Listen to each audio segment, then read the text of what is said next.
Hello and welcome to Relational Reset. I am Latoya Logan and I will be facilitating episode 4 today.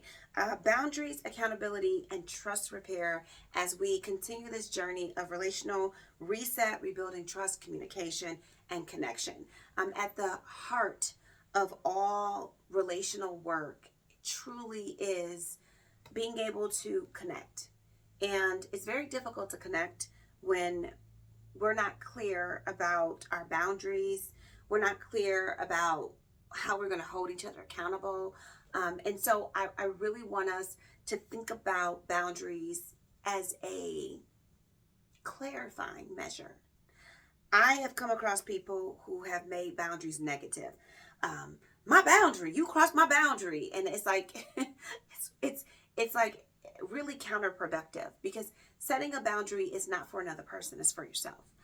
Which is interesting because, like, what work are you reading if you think that a boundary is supposed to be enforced by somebody else or respected by somebody else? Not how it works.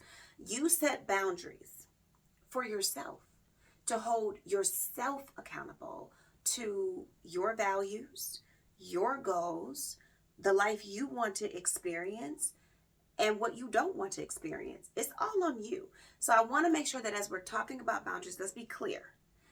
Boundaries are there for you to determine what to do, not for them to determine what to do. If you say, I lend you money and you don't pay me back, you can never borrow another dollar from me. If you say, right? So a person borrows money, they don't pay you back, and they come and they borrow money and you give it to them. They've not disrespected your boundaries. You disrespected your own boundaries. You set a boundary and you didn't hold yourself accountable to the boundary. And I see this often in work. People are like, they just won't respect my boundaries. It's like, well, they're not because you aren't. You aren't holding yourself accountable to the boundary you set. And what that looks like is saying no. If your boundary is you can't borrow money from me if you don't pay the money back the first time, then they come back a second time, the answer should be no.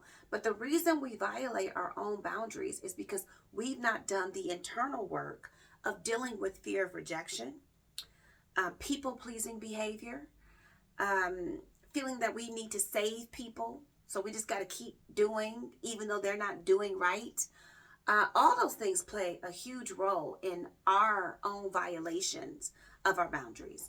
And so it's up to us to determine what our boundaries are, how we're going to hold ourselves accountable to the boundary, and how we will hold others accountable to the boundary. If you don't have the second part, how you will hold yourself accountable, then there's no point in you having any boundaries because people are going to violate your boundaries. That's what they do. And it's up to you to hold them accountable should they violate your boundary. But that means holding yourself accountable first.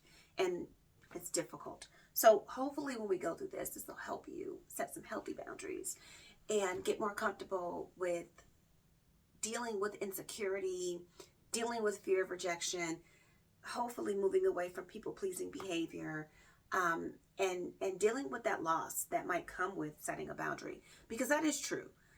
When you set a boundary, there is a risk that a person will fall apart and like fall away from you. And that is true because it's shame in there. They know they owed you money. You told them what it was. Now they won't answer your calls. And a lot of it isn't because it's like they don't want to pay you back. It's they don't want to tell you they can't pay you back because they're ashamed. So we all have to work with insecurity and shame related to decision making. And I mean, that's a big one to try to overcome. So, and that takes time too. And so if you really get into this work that we're doing with Relational Reset, it should help you manage the shame associated with disappointment, failures, letting people down, etc. So, boundary setting.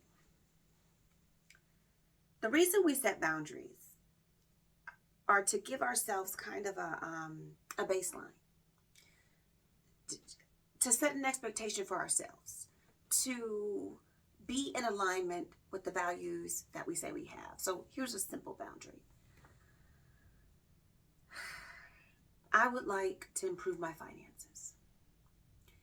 The boundary I'm setting for myself is that I will not shop for non-essential items for 3 months. I need to focus on my finances. That's a very clear boundary.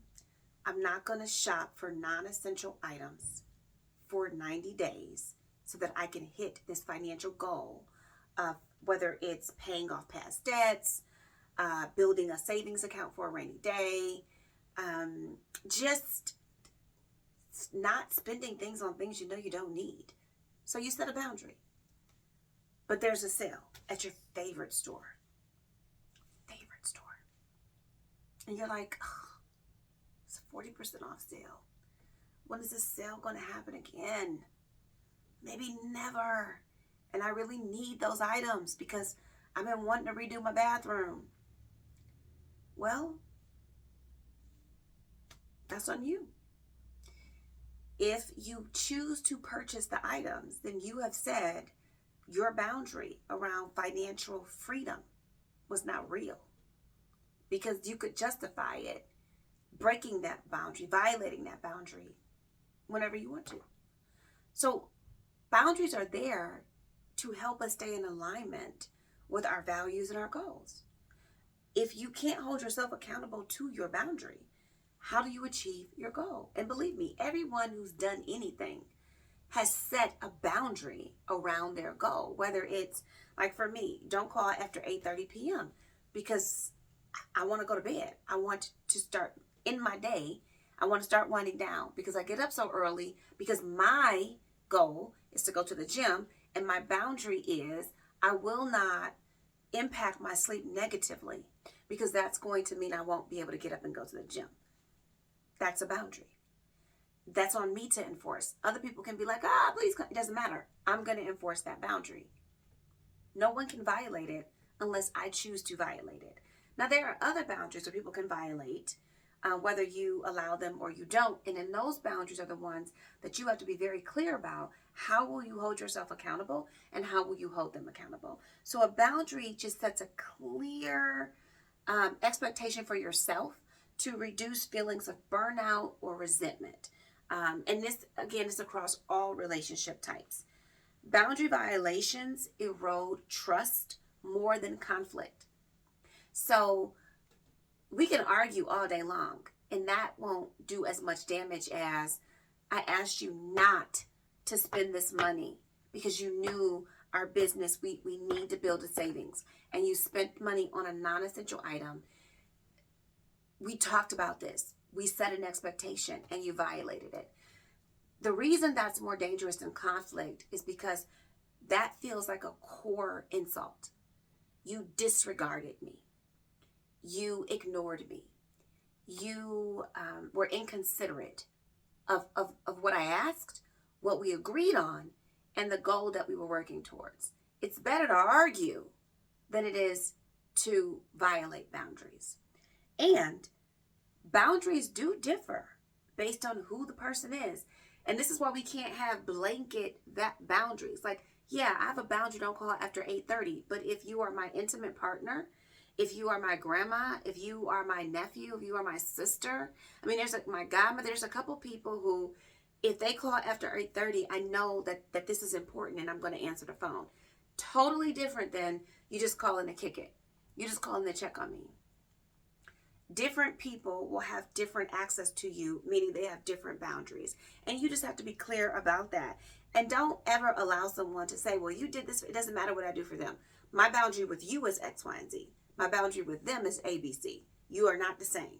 And that's totally okay. It's not unfair and it's not inconsistent. But when we respect a person's boundary, we make a person feel seen. We make a person feel heard, which really results in two things. That person feels safe around you, and that person feels free to express themselves. So you get a bonus by respecting boundaries. I see you, you see me, we respect each other, and now I'm more available to you and being vulnerable and being honest and really working with you, feeling like I can work with you. So how we repair when a boundary is broken is difficult. People like to say, well, I promise I'll never do that again. I don't believe that. I've been promising I wouldn't eat French fries for a long time because I know that they're not good for you. But, I'm going to eat a fry. People are going to do things that are going to hurt your feelings. Like, there's no way for us to escape that. The key is, how can we be consistent in our compassion, consistent in our behavior? So I'm a kid and I want a later curfew. Well, the first thing I'm going to do is respect the initial curfew.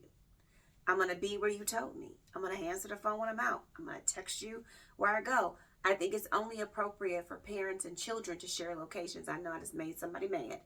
I don't agree with intimate partnership sharing locations. Like, what are we doing? But for parent and child, my dad, I'm sharing my location so you know where I'm at, just in case something happens. That builds trust in that relationship. Does not build trust in an intimate relationship. So ways that we can choose to or engage in to rebuild trust is, number one, reliability. I just told somebody this. Reliability is so underrated because people think that like spontaneity is cool. Spontaneity is cool when you're on vacation.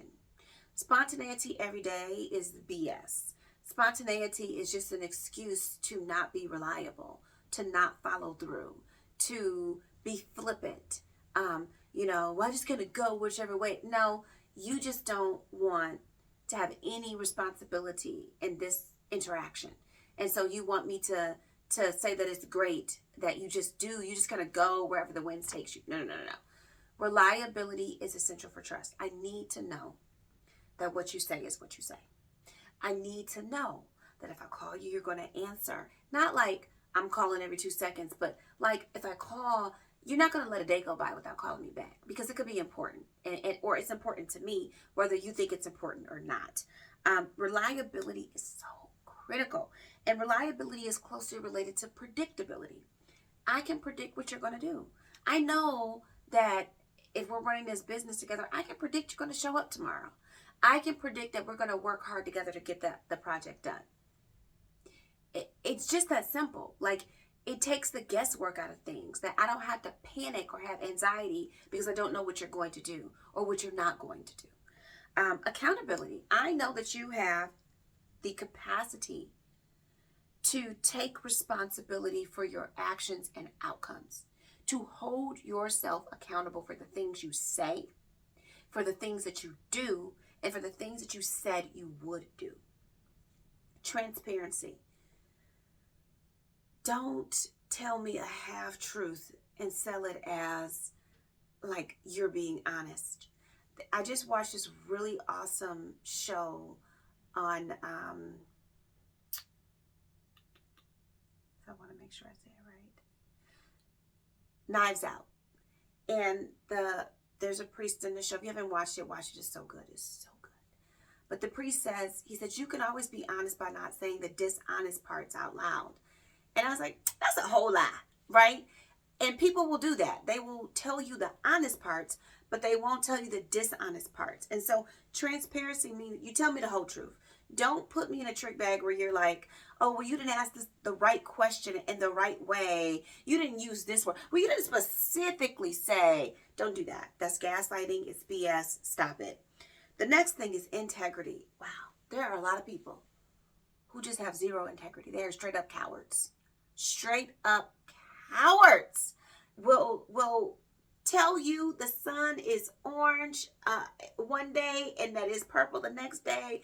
Will try to convince you that, whatever it is that you're seeing is not the case. They just have no integrity in what they do. No follow through. Straight up cowards. And you can't lack integrity if you're trying to build trust.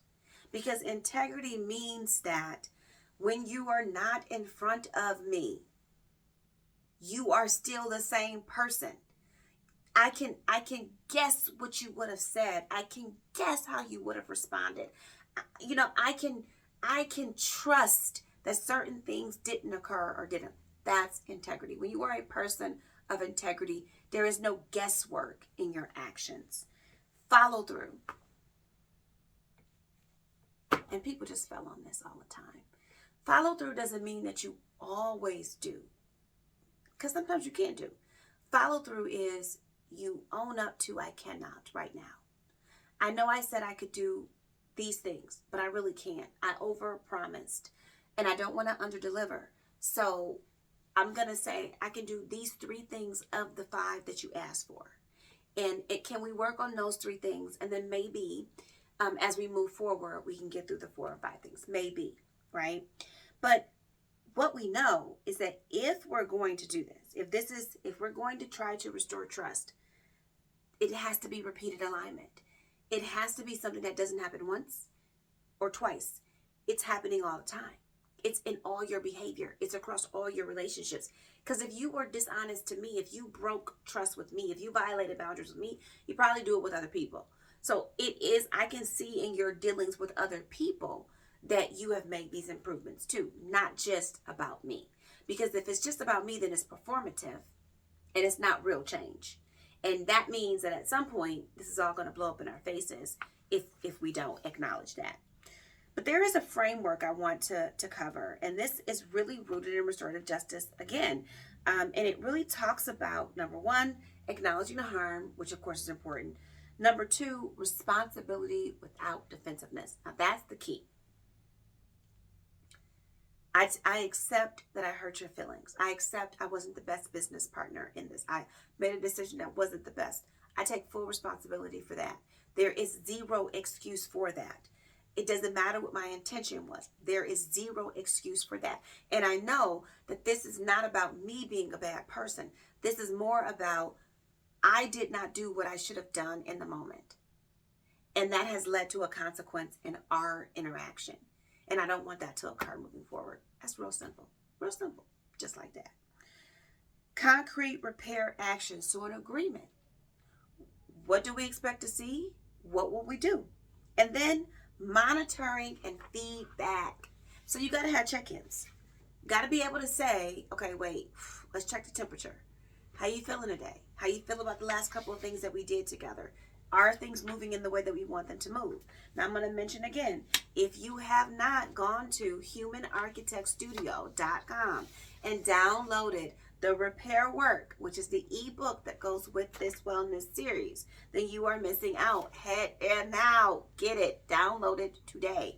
Because in the ebook, it gives you everything we covered today, what are boundary theories, but more importantly, how do you set healthy boundaries, hold yourself accountable to them, help other people understand what your boundaries are, what it looks like, why they are important to you, and most importantly, how you can get engaged in trust repair in a relationship. So head on over to humanarchitectstudio.com. I am a person who really struggles with trust. I think a lot of people do, but if you got a trauma history, it erodes trust. Trauma erodes trust. It makes you only trust yourself. And really, it doesn't even allow you to trust yourself. It tells you that you can only trust yourself by not trusting other people, which means you don't trust yourself. 4 Agreements. Don Miguel Ruiz, read it. He talks about that. A lack of trust of other people is really a lack of self-confidence, that you can make a healthy decision to hold yourself accountable to your boundaries. Change my perspective on trust. What I believe about trust now is you have to trust people to do exactly what they do, to be exactly who they are. I have a family member, many of them actually, who are thieves. I mean, they just steal. They're going to steal anything that's not bolted down. If it has any value, they're going to steal it. So if they were to come to my home, I'm not going to leave anything out that they can take. I'm not going to leave my purse next to them if I go to the bathroom. I trust them to be exactly who they are. When you set boundaries, part of that is some responsibility on yourself to say, I see who this person is, not the fantasy, not the idealized version, not the aspirational version, but I see exactly who they are. And therefore, I will treat them according to who they are. Doesn't mean I have to end the relationship. Okay, they're a thief. Well, I just won't have anything valuable around them. But they're loads of fun and I love them. And if something was going down, they would show up. So there's value to them. It's just that they steal. So don't have them around your objects that can be stolen. It's really that simple. Trust is about trusting yourself to see a person for who they are, to set a boundary around who they are, and to hold yourself accountable so that you can enforce that boundary. I really do hope that you spend some time thinking about, what does trust mean to you, and use the ebook to work through setting healthy boundaries that strengthen your concept of trust, not destroy the possibility for trust in your life. I really hope that this has been beneficial for you. If it has, please like, share, subscribe, and join me next week. Have a great remainder to you.